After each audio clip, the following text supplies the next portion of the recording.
You've seen the photos. Men with dirt-stained hands, steel lunch pails, and tired eyes.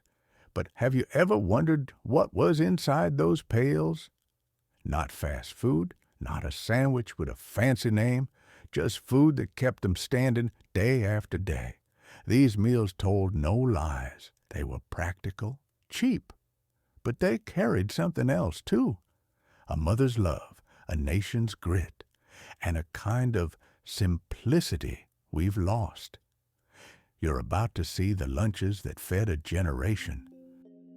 This video, I'll take you back to a time when lunch wasn't about pleasure, but about survival.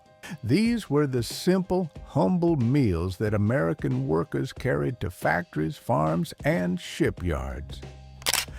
I'll show you why these meals were once essential, who packed them, and why they've disappeared from today's lunchboxes.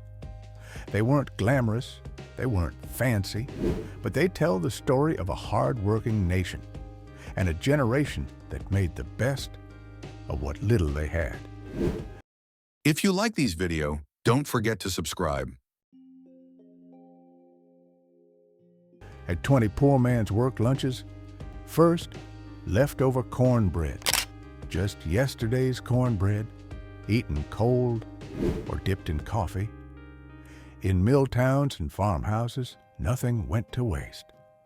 Cornbread was cheap to make, filling, and sturdy enough to survive the lunchbox. Next, cold pancakes, rolled up pancakes from breakfast, eaten cold at lunchtime. Sometimes there was a drizzle of syrup, but more often it was just plain, simple, sweet, satisfying.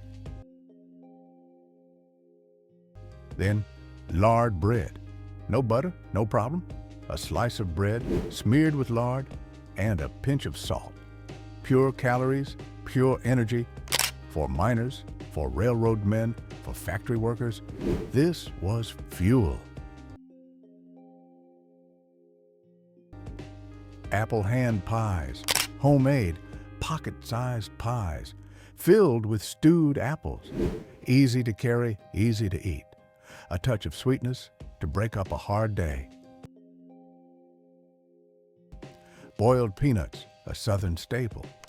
Boiled peanuts packed in a paper bag, salty, soft, and high in protein, affordable and easy to store. Cold rice pudding, leftover rice mixed with milk and sugar, chilled overnight, packed in a jar, and eaten cold as a filling simple lunch. Cold hot dogs, straight from the can, or leftovers from last night's dinner, wrapped in wax paper, protein on the go. Dried sausage slices, sliced from a hard sausage, stored in the pantry. Salty, shelf-stable, flavorful, perfect for long days without refrigeration. Biscuits with molasses. Homemade biscuits split open and drizzled with sticky molasses. Sweet, heavy, filling. A Southern working man's comfort food.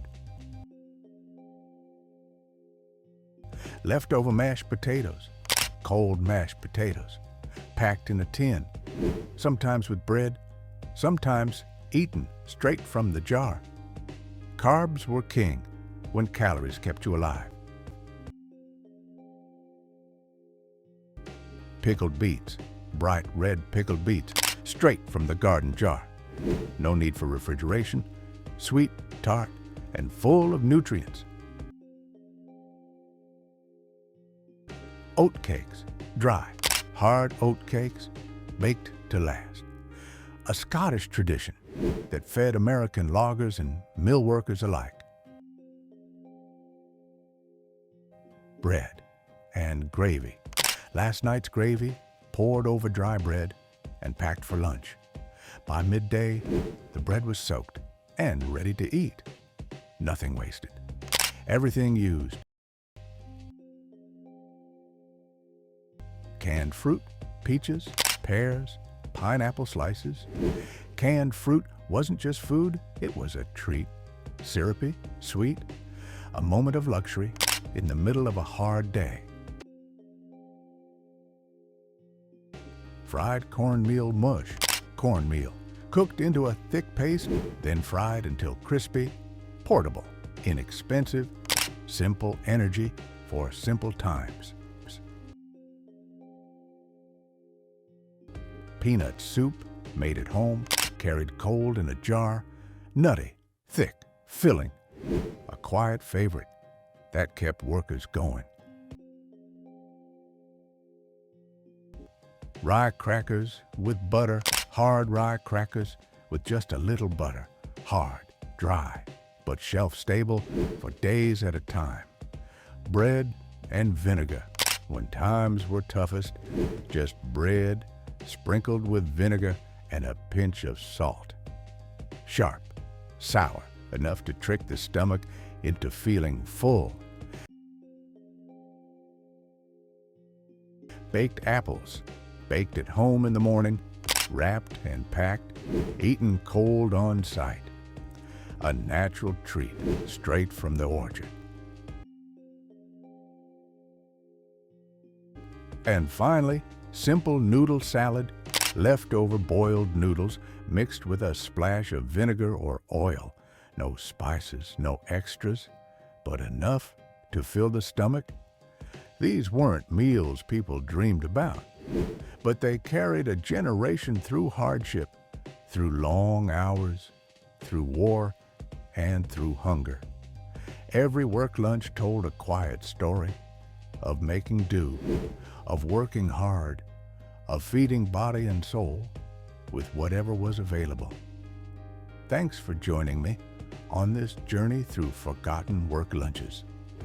If you enjoyed this slice of history, don't forget to like, subscribe, and share your memories in the comments below. Until next time, stay curious, stay nostalgic.